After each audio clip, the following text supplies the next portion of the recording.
अस्सलाम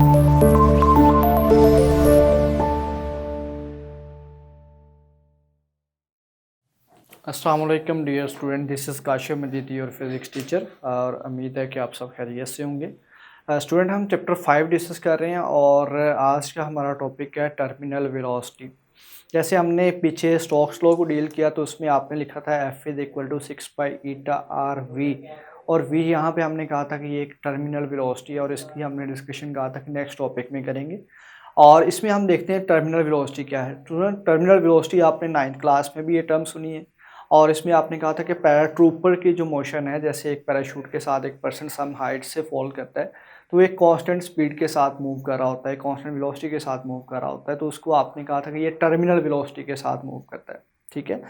और फिर आपने इसी की एग्जांपल यूँ भी आप ले लें कि जैसे ये एक वाटर ड्रॉपलेट है, ठीक है, और जस्ट लाइक फॉग, जैसे ये मूव करता है डाउनवर्ड तो इसके ऊपर क्या करेगी, इसका वेट अंडर ग्रेविटी क्या है, डाउनवर्ड, और इसके ऊपर जो ड्रैग फोर्स है वो अपवर्ड, क्योंकि ये मोशन की डायरेक्शन के ऑपोजिट होती है ड्रैग फोर्स, तो ये अपवर्ड एक्ट करेगी। अब स्टूडेंट जैसे ही आप मूव करें तो आपने देखा होगा कि आजकल फॉग ड्रॉपलेट ऐसे हैं जैसे इसमें एटमॉस्फेयर में सस्पेंडेड हो गए हैं, ठीक है, रुक गए हुए हैं, तो इसकी बेसिकली मोशंस बेसिकली वो स्लोली यूँ मूव कर रहा होता है, तो वो constant under the action of gravity move कर रहा है अगर, तो इसका मतलब क्या हुआ कि उसके ऊपर जो एक्ट करने वाली ड्रैग फोर्स है और जो उसका वेट है अगर ये इक्वल हो जाते हैं तो फिर वो ऑब्जेक्ट जिस वेलोसिटी के साथ मूव करता है उसको हम क्या बोलते हैं, टर्मिनल वेलोसिटी कहते हैं। अगर ड्रैग फोर्स और उसका वेट ऑफ एन ऑब्जेक्ट क्या हो जाए, इक्वल हो जाए, तो जिस वेलोसिटी के साथ फिर वो वाटर ड्रॉपलेट है या ऑब्जेक्ट मूव करेगा उसको हम टर्मिनल वेलोसिटी का नाम देते हैं।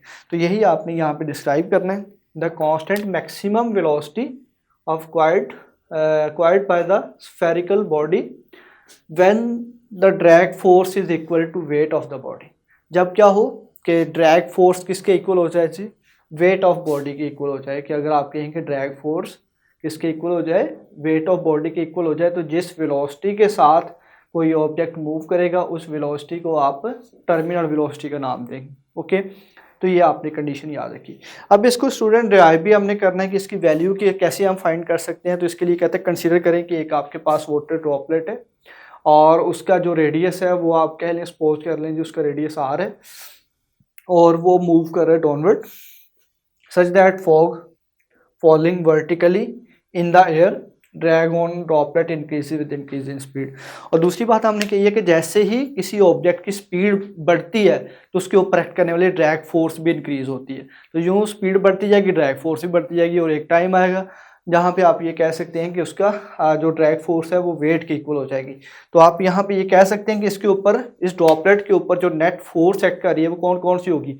अब स्टूडेंट एक इसका वेट है जी डाउनवर्ड और इसके ऊपर जो ड्रैग फोर्स है वो क्या कर रही है, अपवर्ड एक्ट कर रही है। तो इसका मतलब एक दोनों फोर्सेस ऑपोजिट डायरेक्शन में। तो आप ये कह सकते हैं कि नेट फोर्स किसके इक्वल होगी, वेट माइनस ड्रैग फोर्स के, या ड्रैग फोर्स माइनस वेट, किसी एक के साथ आपने माइनस लेना है। नेट में तो हम सम करते हैं ना, लेकिन क्योंकि दोनों की ऑपोजिट डिफरेंट डायरेक्शन है, डिफरेंट डायरेक्शन की वजह से एक के साथ आपने क्या कर देना, नेगेटिव साइन लगा देना। तो नेट फोर्स किसके इक्वल होगी जी, वेट माइनस ड्रैग फोर्स, जिसको आप यूं भी कह सकते हैं कि ये वेट को आप अगर W से डिनोट करेंगे माइनस ड्रैग फोर्स को FD से आप डिनोट कर लें तो यूं भी आप लिख सकते हैं। ओके, अब स्टूडेंट यहाँ पे देखिएगा नेक्स्ट पॉइंट आपने कहना है कि जैसे ही speed of droplet continuously increase होगी तो ड्रैग फोर्स भी क्या होगी, इंक्रीज होगी।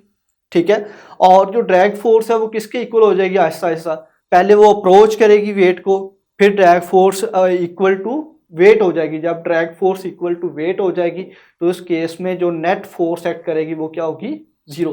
तो उसके ऊपर, उस ऑब्जेक्ट के ऊपर जो नेट फोर्स एक्ट कर रही होगी वो जीरो हो जाती है। ओके, तो इस केस में यहाँ पे आपके पास जो नेट फोर्स है वो क्या हो जाएगी, जीरो। इसको आप जीरो जब पुट कर देंगे इस इक्वेशन में तो ये zero is equal to W minus FD में यूज कर रहा हूँ ड्रैग फोर्स के लिए।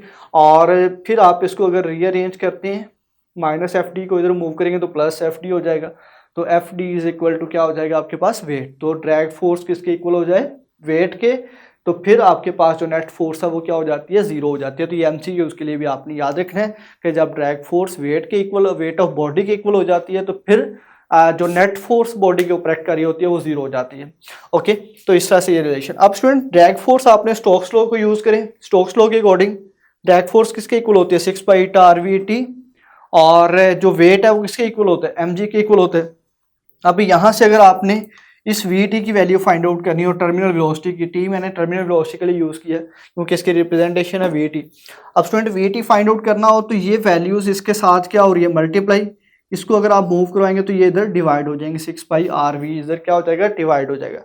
अब यहाँ पे मैस हमारे लिए कोई सूटेबल टर्म नहीं है, ड्रॉपलेट का मैस और दूसरी चीज़ें ये फाइंड करना मुश्किल है, तो इसलिए हम इसको इन टर्म ऑफ डेंसिटीज इसको यहाँ पे रिप्रेजेंट कर लेते हैं। तो इसके लिए आपके पास डेंसिटी का रिलेशन क्या होता है मैस पर यूनिट वॉल्यूम।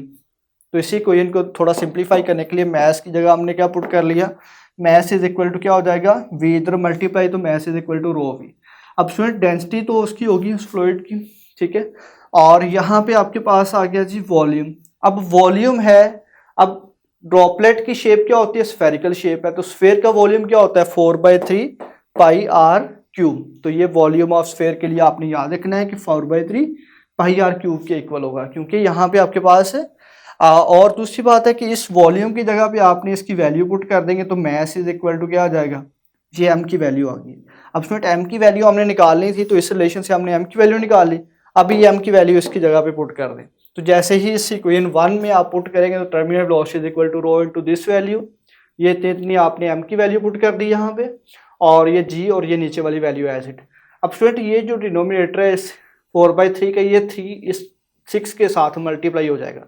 जब आप इस 6 के साथ इसको मल्टीप्लाई करेंगे उसके बाद कटिंग कर लें, पाई पाई से कट हो जाएगा, ये 2 के साथ कट हो रहा है, 2 2 ज़ार 4, 2 3 ज़ार 6, और उसके बाद आपके पास जो वैल्यू बचेगी ऊपर 2 बच गया, रो ये जी है, और एक आर भी इस आर के साथ कैंसिल हो जाएगा, तो आर स्क्वेयर बच जाएगा, और 3 3 ज़ार क्या हो जाएंगे 9, और ईटा एज इट आ गया। तो ये इस तरह से स्टूडेंट आपने टर्मिनल वेलोसिटी के लिए मैथमेटिकल फॉर्म बना ली है, और इसमें आप देख सकते हैं 2 रो जी और आर के ऊपर इसकी जो है ना वो डिपेंडेंस आ गई आपके पास, ठीक है।